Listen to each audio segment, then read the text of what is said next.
नमस्कार, आदाब, सत श्री अकाल। आप सभी प्यारे दोस्तों का बहुत बहुत अभिनंदन और स्वागत है आपके अपने चैनल लेट्स स्टडी विद साक्षी पर। दोस्तों, आज हम UGC net and assistant professor 2026 की परीक्षा के लिए इकाई 6 पढ़ने वाले हैं, यूनिट 6। और ये यूनिट बहुत ही ज़्यादा इम्पॉर्टेंट है आपकी परीक्षा के लिए। और हम इस वीडियो में वो सारा का सारा कंटेंट पढ़ लेंगे जो हमारे लिए बहुत ज़्यादा ज़रूरी है।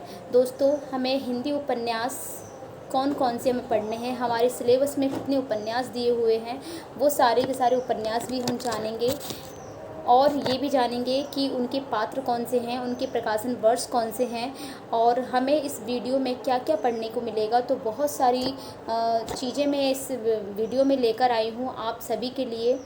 और एंड में आपके लिए एक सरप्राइज़ भी है, तो वीडियो को पूरा देखें।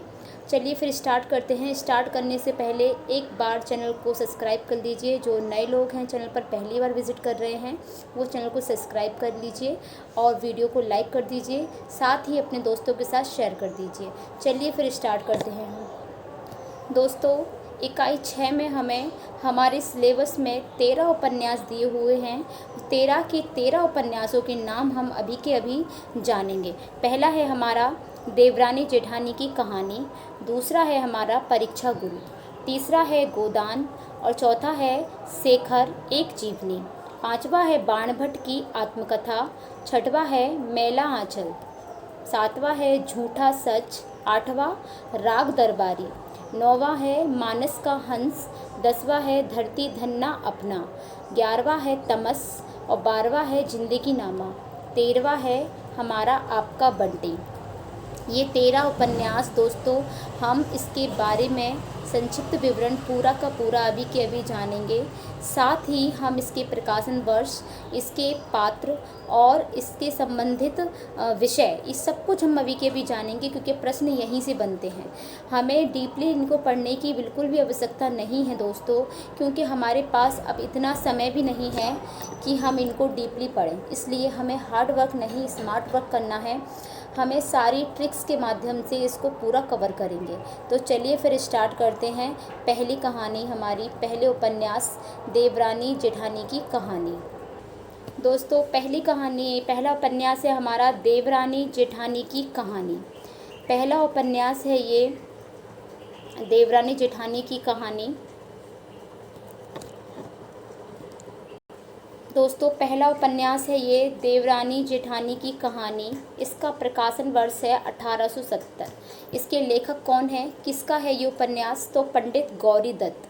पंडित गौरी दत्त का ये उपन्यास है देवरानी जेठानी की कहानी। इसका प्रकाशन वर्ष है 1870। इसके मुख्य पात्रों के नाम जानेंगे हम। पहला है सर्वसुख आनंदी, जो कि देवरानी हैं, पार्वती जो कि जेठानी हैं, और दौलत राम, ये कौन है? ये इसके बेटे हैं। अब है विषय क्या रहा इसका? तो ये स्त्री की शिक्षा और पारिवारिक सामंजस्य पे जोर दिया गया है। स्त्री की शिक्षा को बताया गया है, इसके बारे में समझाया गया है कि जो पढ़ी लिखी स्त्रियां होती हैं वो अपने घर को किस तरीके से चलाती हैं, और जो अनपढ़ स्त्रियां होती हैं वो अपने घर को किस तरीके से चलाती हैं। देवरानी जेठानी कहानी उपन्यास में पंडित गौरी दत्त ने यही दिखाया है कि स्त्री की शिक्षा कितनी ज़्यादा ज़रूरी है। अगर स्त्री पढ़ी लिखी होगी तो वो अपने घर को कैसे मैनेज कर सकती है। इसमें के बारे में एक मतभेद है दोस्तों कि इसे हिंदी का प्रथम उपन्यास माना जाता है। ज़्यादातर जो उपन्यासकार हैं, जो लेखक हैं, वो सारे के सारे इसको क्या मानते हैं? प्रथम उपन्यास मानते हैं। पर इसमें मतभेद है, क्योंकि रामचंद्र शुक्ल इसको पहला उपन्यास नहीं मानते। दूसरा है दोस्तों हमारा परीक्षा गुरु। इसका प्रकाशन वर्ष क्या है? 1882। और ये किसका उपन्यास है? इसके लेखक कौन हैं? तो लाला श्रीनिवास दास। लाला श्रीनिवास दास का ये उपन्यास है। इसका प्रकाशन वर्ष है 1882। हमें इसी क्लास में ही हमें सारे के सारे इसके प्रकाशन वर्ष लर्न करने हैं। आपको बिल्कुल भी रटने की ज़रूरत नहीं है, क्योंकि मैं खुद ही 2-2, 3-3 बार बोल रही हूँ ताकि आपको अच्छे से याद हो जाए। इसके मुख्य पात्र हैं मदन मोहन, ब्रज किशोर, चुन्नीलाल। और इसका विषय क्या रहा है, तो नैतिकता, कुसंगति से बचाव और व्यवहारिक जीवन का आदर्श। इसमें ये बताया गया है कि हमें अपने दोस्तों को कैसे चुनाव करके चुनना चाहिए। अगर संगति गलत है तो आप भी गलत रास्ते पर चले जाओगे। इसीलिए हमें अपनी संगति अच्छी रखनी चाहिए, हमेशा अच्छे दोस्त रखने चाहिए। इसके लिए भी एक मतभेद है, एक विशेष बात कही गई है कि आचार्य रामचंद्र शुक्ल ने इसे ही हिंदी का प्रथम प्रमाणिक उपन्यास माना है। आचार्य रामचंद्र शुक्ल जी परीक्षा गुरु को पहला उपन्यास मानते हैं प्रमाणिक। इतना आप समझ गए। आई होप आपको समझ आ रहा होगा। अगर समझ आ रहा है तो प्लीज़ वीडियो को लाइक करिए, दोस्तों के साथ शेयर करिए। चलिए आगे बढ़ते हैं। तीसरा है हमारा गोदान। ये इसका प्रकाशन वर्ष है 1936 और प्रेमचंद जी द्वारा ये लिखित है। प्रेमचंद जी ने इसमें किसानों की दुर्दशा दिखाई है कि किसान कैसे कर्ज में डूबते हुए अपने घर को चलाते हैं, अपनी मन की इच्छाएं पूरी नहीं कर पाते हैं और उनकी इच्छा उन्हीं के साथ ही मर के चली जाती है। प्रेमचंद जी ने बहुत ही मार्मिक वर्णन किया है इसका और हम इसको समझेंगे। मुख्य पात्र हैं इसका होरी और धनिया उसकी पत्नी, गोबर उसका बेटा, मालती राय साहब। और इसका जो विषय है जिस पर ये पूरा का पूरा उपन्यास है वो है किसान जीवन का महाकाव्य। ये किसानों के जीवन का महाकाव्य है और रणग्रस्तता और शोषण के विरुद्ध ये इस पर जोर देता है। जो एक किसान जो कर्ज में डूब जाता है वो कैसे कर्ज में डूबते हुए भी अपना पूरा जीवन निकाल देता है पर उस ऋण से मुक्ति नहीं पा पाता। ये प्रेमचंद जी ने बहुत ही अच्छा किसानों की दुर्दशा इसमें दिखाई है। इसने इस उपन्यास के माध्यम से जनमानस को किसानों के प्रति सचेत किया है, उनकी दुर्दशा समझाई है। इसके लिए एक विशेष बात है कि यह प्रेमचंद का अंतिम पूर्ण उपन्यास है जिसे हिंदी का सर्वश्रेष्ठ उपन्यास माना जाता है। हिंदी का सर्वश्रेष्ठ उपन्यास कौन सा है बताइए। आपके लिए है ये क्वेश्चन। इसका आंसर मुझे कमेंट बॉक्स में दीजिए कि हिंदी का प्रथम उपन्यास कौन सा है, एक क्वेश्चन। दूसरा है हिंदी का सर्वश्रेष्ठ उपन्यास किसे माना जाता है। दो क्वेश्चनों के जवाब आप मुझे कमेंट बॉक्स में बताइएगा, मैं आपके कमेंट का वेट करूँगी। दोस्तों अगला उपन्यास है हमारा शेखर एक जीवनी, जो कि अज्ञेय जी द्वारा लिखित है और इसका जो प्रकाशन वर्ष है 1940 में ये प्रकाशित हुआ। जिसके मुख्य पात्र हैं शेखर, शशि, सरस्वती। विषय है इसका नायक के व्यक्तित्व और मानसिक द्वंद्व का मनोवैज्ञानिक विश्लेषण है ये। इसके बारे में भी एक मतभेद और एक विशेष बात है कि इसे हिंदी का सर्वश्रेष्ठ मनोवैज्ञानिक उपन्यास माना जाता है। यह हिंदी का सर्वश्रेष्ठ मनोवैज्ञानिक उपन्यास है। दोस्तों यहीं से प्रश्न बनते हैं और यहीं से हमसे पूछा जाता है कि शेखर एक जीवनी का प्रकाशन वर्ष बताइए, या फिर पात्र का नाम देकर हमसे पूछा जाता है कि ये किस उपन्यास के पात्र हैं, या फिर ये भी पूछ सकते हैं कि उपन्यास का नाम देकर पूछते हैं हमसे कि इसके लेखक कौन है, ये उपन्यास किसने लिखा है। तो ये सारे के सारे क्वेश्चंस हमारे यहीं से सॉल्व हो जाएंगे। आपको कुछ भी ज़्यादा कहीं और से पढ़ने की ज़रूरत नहीं है, सिर्फ स्मार्ट स्टडी करिए, डीपली हमें कुछ नहीं पढ़ना है। अगला है हमारा दोस्तों पांचवा, बाण भट्ट की आत्मकथा। हजारी प्रसाद द्विवेदी द्वारा ये लिखित है, जिसका प्रकाशन वर्ष है 1946। कितना है 1946। प्रकाशन वर्ष कितना है 1946। और इसके मुख्य पात्र हैं बाण भट्ट, निपुणिका भट्टिनी। और इसका जो विषय है वो है ऐतिहासिक पृष्ठभूमि में सांस्कृतिक चेतना और प्रेम। ऐतिहासिक पृष्ठभूमि में सांस्कृतिक चेतना और प्रेम, ये इसका विषय रहा है।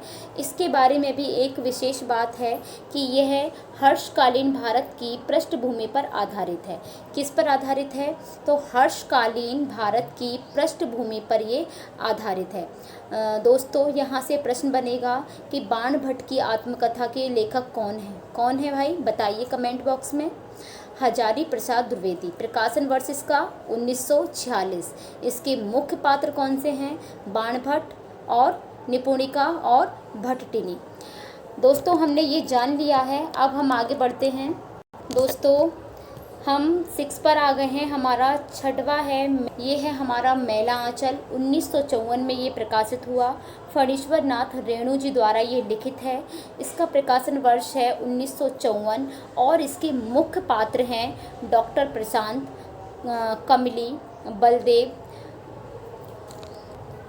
बावन दास। और इसका विषय है आंचलिकता, ग्रामीण भारत। बिहार का ये बिहार का पूर्णिया जिला का यथार्थ है। मतलब ये किसी आंचलिक का मतलब ही होता है दोस्तों कि किसी एक जगह के बारे में पूरी जानकारी देना, वहाँ की स्थिति, वहाँ की व्यवस्था, वहाँ की मौसम, हर एक चीज़ बताना, वही आंचलिक होता है। इसका बारे में भी एक विशेष बात है, तो इसे हिंदी का प्रथम पूर्ण आंचलिक उपन्यास कहा जाता है। ये हिंदी का प्रथम पूर्ण आंचलिक उपन्यास है। इससे हम याद रखेंगे, अगर हमारा क्वेश्चन बनता है तो आप इस पर ध्यान देंगे कि पहला पूर्ण आंचलिक उपन्यास कौन सा है, बताइए। मैला आंचल। मैला आंचल के लेखक कौन हैं? फणीश्वर नाथ रेणु। प्रकाशन वर्ष क्या है? 1954। तो दोस्तों आई होप कि आपको याद भी हो गया होगा क्लास में ही। चलिए फिर आगे बढ़ते हैं। 7वें पर हम आ गए हैं दोस्तों। 7वां है हमारा झूठा सच, जिसके लेखक कौन हैं? यशपाल। यशपाल और इसके प्रकाशन वर्ष है 1958। 1958 में ये प्रकाशित हुआ। इसके मुख्य पात्र हैं जयदेव, तारा, अशद और कनक। इसका विषय क्या रहा है? तो भारत पाक विभाजन की त्रासदी और विस्थापन। जब भारत और पाकिस्तान का विभाजन हो रहा था उस समय की त्रासदी इसमें बताई गई है। इसके लिए भी एक मतभेद दिया हुआ है। यह 2 भागों में है, वतन और देश तथा देश का भविष्य में विभाजित है। इसके 2 पार्ट हैं। पहले भाग का नाम है वतन और देश और दूसरे का नाम है देश का भविष्य। ये 2 भागों में मिलता है हमें, और इसको पढ़ना हमारे लिए बहुत ज़्यादा इम्पॉर्टेंट है। यहाँ से प्रश्न बनते हैं, झूठा सच कब प्रकाशित हुआ, इसके लेखक कौन से थे, इसके मुख्य पात्र का नाम बताइए, या पात्र देकर हमसे पूछ सकते हैं कि ये किस उपन्यास के पात्र हैं। तो हमें हर तरीके से इसके प्रश्न याद होने चाहिए। 8वां है हमारा दोस्तों राग दरबारी। ये किसका उपन्यास है? इसके लेखक कौन हैं? तो इसके लेखक हैं श्रीलाल शुक्ल। श्रीलाल शुक्ल जी ने ये लिखा है। कब प्रकाशित हुआ? तो ये 1968 में प्रकाशित हुआ। कब प्रकाशित हुआ दोस्तों? 1968 में। इसके मुख्य पात्र कौन हैं? वैद्य जी, रंगनाथ, लंगड़, सनीचर। और इसका मुख्य विषय क्या रहा है? तो इसका मुख्य विषय है समकालीन भारतीय राजनीति और ग्रामीण व्यवस्था पर तीखा व्यंग्य किया गया है। श्रीलाल जी ने भारत की राजनीति और ग्रामीण व्यवस्था पर तीखा प्रहार किया है। उजागर किया गया है कि राजनीति कैसी है, ग्रामीण व्यवस्था कैसी है, हर एक चीज़ पर तीखा प्रहार किया गया है। और इसका विशेष मत है कि सिपालगंज गांव के माध्यम से व्यवस्था के पतन को दिखाया गया है, कि व्यवस्था धीरे धीरे कैसे पतन की ओर चली गई, कैसे उसका अंत हो गया। तो ये सिपालगंज नामक गांव के माध्यम से बताया गया है। आगे बढ़ते हैं दोस्तों। 9वां है हमारा मानस का हंस। 1972 में ये प्रकाशित हुआ। तो इसके लेखक कौन हैं? तो अमृतलाल नागर।